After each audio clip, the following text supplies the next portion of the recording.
In this video, I'm going to explain what makes a food alkaline, and no, it's not the pH. Normally, when I ask people, how do you know something is alkaline? The answer they tend to give me is this: we just test the pH. Well, here's the problem with that. pH strips are for liquids, not solids. So you can test your urine, but what about testing something like an herb? I know what you're thinking. Well, I'll just mix it with water, right, and then test the pH. You can't do that.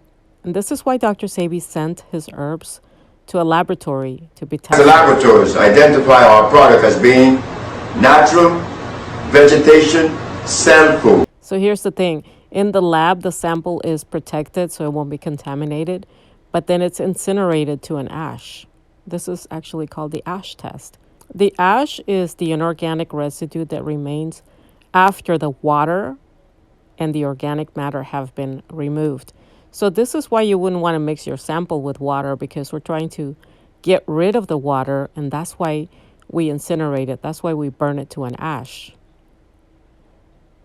So then the sample is analyzed in the laboratory. The ash content is the total amount of minerals present in the sample.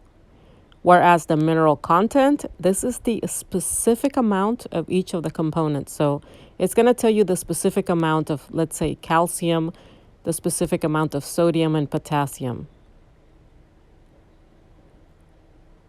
This test can also identify and quantify heavy metals.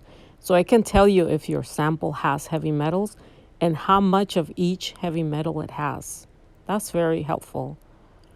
So take note that burning the sample did not destroy the minerals.